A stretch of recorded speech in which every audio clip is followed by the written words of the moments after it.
Welcome to education and creation पिला माने आज आम क्लास 10 रो चैप्टर 4 कार्बन और एहार यौगिक विषय पढ़ा। जो माने मो चैनल ले नुआ से माने सब्सक्राइब कर दियंतु एवं बेल आइकन को प्रेस कर दियंतु जाफल कि नुआ नुआ वीडियो रो नोटिफिकेशन तुम पाखरे पहुँची दी ताहले तमे आज यही विषयटी पढ़िबो। माने आज आम कार्बन विषय पढ़ा। कार्बन कौन? कार्बन गोटे मौलिक आमर खाद्य जहाँ जहाँ आम खाऊे सबुथिरे कार्बन रही।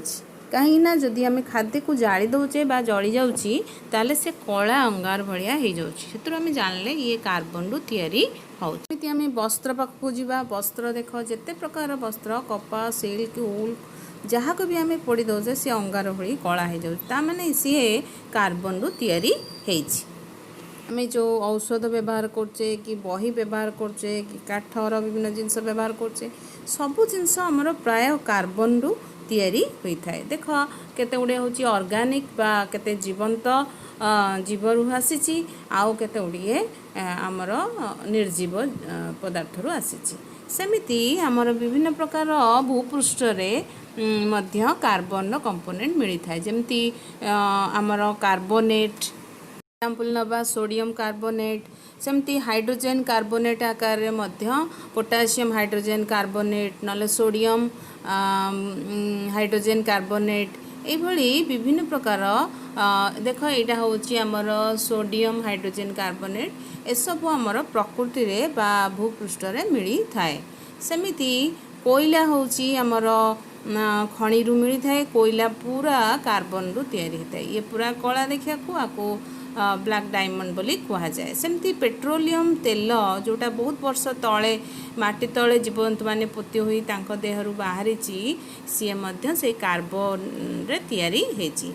तेणु पेट्रोलियम प्रोडक्ट जिते सब होची आमर जेली जिते क्रीम ठू आरंभ करी पिचु कोल्डर सबू आमर से कार्बन रे तैयारी। सेमिति वायुमंडल रे देख पिला माने आमर किछि परिमाण रे कार्बन डाइऑक्साइड अच्छी जमि 0.03% किंतु देख ये 0.03% किंतु आमर कल कारखाना एवं विभिन्न प्रकार पॉल्यूशन जो कार्बन डाइऑक्साइड परिमाण बढ़ी जाइछि। पिला माने प्रकृति रे कार्बन मौलिक विभिन्न रूप रे मिलता है।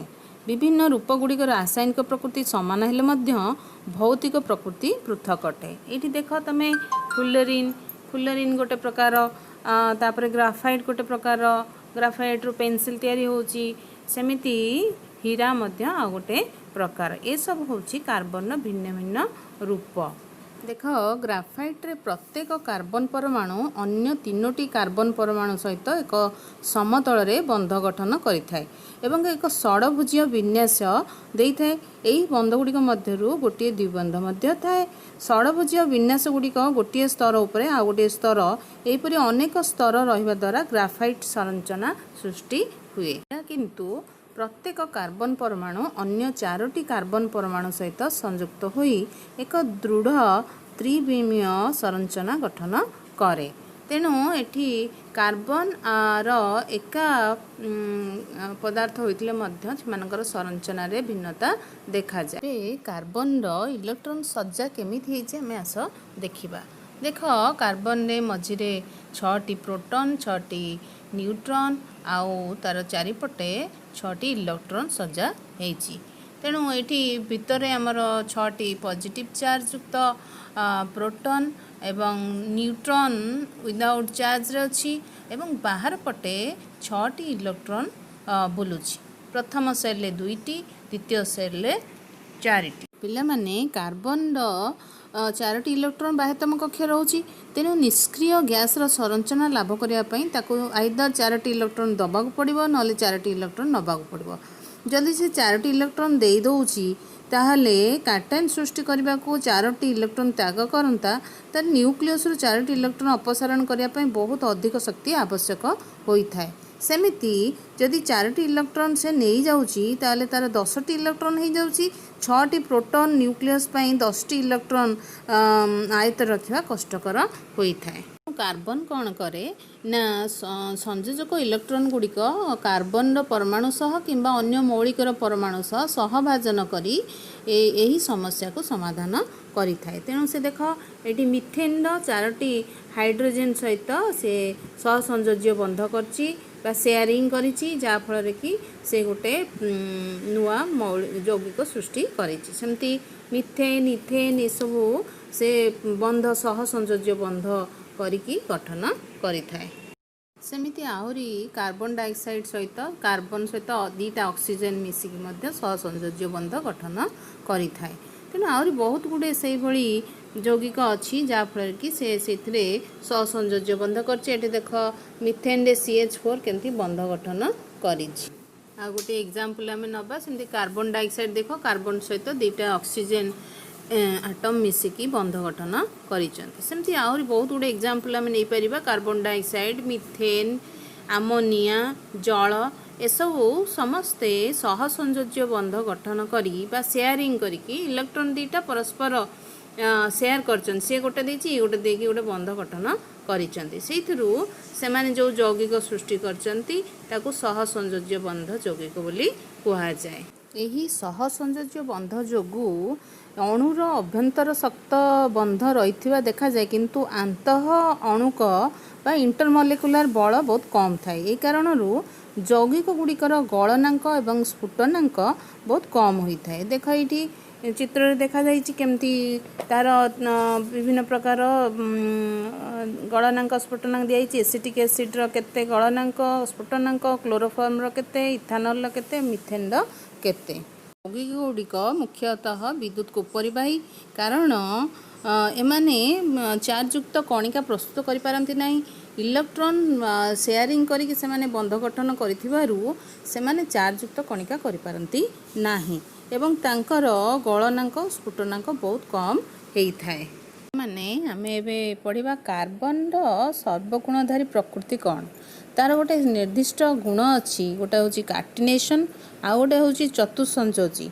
यही जोगु ताकू बहुत गुड़े यौगिक सृष्टि कर सुविधा होइछि बा सृष्टि करि पारिछि। कार्टिनेशन अर्थ होउछि कार्बन सहित कार्बन रो बंध गठन करिबा प्रकृति। यही यौगिक गुड़िक कार्बन रो दीर्घ श्रृंखल लॉन्ग चेन सब तैयारी करछन्ती। देख पे केमती लॉन्ग चेन सीधा सीधा तैयारी होइछि तापरे चक्रीय सज्जा शाखा युक्त श्रृंखल ये सब तैयारी होई पारिछि। तापरे ये एक बंध भी सृष्टि करिपारे दुई बंध भी करिपारे त्रिबंध भी संयुक्त होई पारे। तो कार्बन परमाणु जदि एक बंध द्वारा अन्य परमाणु सहित संयुक्त हैला ताहले ताकू पृक्त यौगिक कुआ जाए। देख पृक्त यौगिक जो यौगिक गुड़िक कार्बन कार्बन मध्य दुई बंध किंबा त्रिबंध रही थाए तांकू देख यहाँ हूँ अपृक्त यौगिक कुआ जाए। अपृक्त यौगिक दुई बा ततोधिक बंध होइथिबो अपृक्त होची सिंगल बंध होइथिबो। तेणु कार्टिनेशन गुण जोगु बहुत गुड़े मौलिक आमर सृष्टि थाए विभिन्न आकृतिर मध्य यौगिक सृष्टि थाए।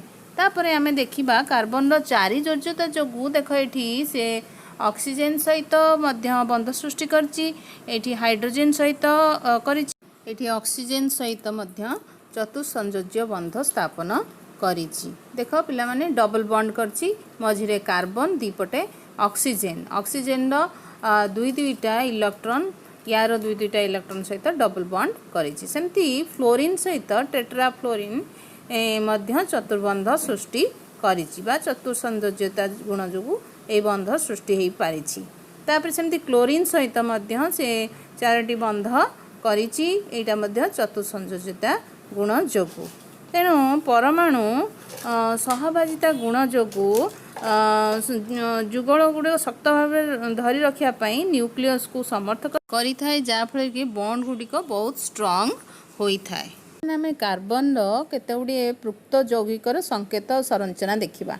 देख पिला माने तुम बही भी अच्छी तुम सारणी 4.2 देखी जापर मिथेन हूँ CH4 तार संरचना किपर इथेन हूँ C2H6 दुईटी कार्बन आटम एथर अच्छी प्रोपेन C3H8 ब्यूटेन C4H10 सेमती पेंटेन C5S12। जो कार्बन यौगिक गुड़िक केवल कार्बन और हाइड्रोजेन रही से गुड़िक हाइड्रोकार्बन कुहाଯାଏ। से भली जो प्रयुक्त हाइड्रोकार्बन गोटे सिंगल बॉन्ड रे संयुक्त होता है ताको कुहाଯାଏ आल्केन ग्रुप। सेमिति जो माने गोटे बा अधिक द्विबंध थाए ताको आल्किन कुहाଯାଏ एवं एक बा अधिक त्रिबंध थाए सेमानंकु आल्काइन कुहाଯାଏ। मैंने ये गोटे कथा मन रखिब जे कार्बन सहित हाइड्रोजेन एक निर्दिष्ट अनुपात रे संयोजित होता है। जमती आल्केन रे CN हेले H2N+2, आल्किन रे CnH2n, आल्काइन रे CnH2n-2। ताମାନେ जदि 1 नबा सेठी n जगह 1 पुट कले जेतिक बाहर से अनुसार से अनुपात रे सेतिकटा कार्बन सहित सेतिकटा हाइड्रोजेन संयोजित होता है बॉन्ड तैयारी करे। माने ये देख एक हाइड्रोकार्बन श्रृंखल रे एक बा अधिक हाइड्रोजेन स्थान यही सब मौलिक द्वारा पूरण करा जाय परिबो। एथिरे भी कार्बन रो योज्यता संपूर्ण रहिबो। एभली यौगिक गुड़िक हाइड्रोजेन बदल जो मौलिक परमाणु स्थान निये ताको असम परमाणु कुहा जाए। तमे देख ये जो असम परमाणु रही से गोटे ग्रुप आकार रहे ताको सक्रिय ग्रुप बोली कुहा जाए। जेमिति कि तमरो क्लोरीन ब्रोमीन होची हालो ग्रुप रे, alcohol OH, aldehyde COH, ketone CO, carboxylic acid COOH। पिला माने चैप्टर टी एठी रखिबा। तमମାନଙ୍କୁ निश्चय चैप्टर टी भल लागिथिबो। जदि भल लागिथिबो लाइक कर देबो, सब्सक्राइब और शेयर मध्य कर देबो। जदि किसी डाउट अछि कमेंट बॉक्स रे तम माने मते पचारि परिबो एवं एई चैप्टर रो सेकंड पार्ट नेक्स्ट क्लास रे पुणी देखाबा। से पर्यंत रहिली धन्यवाद।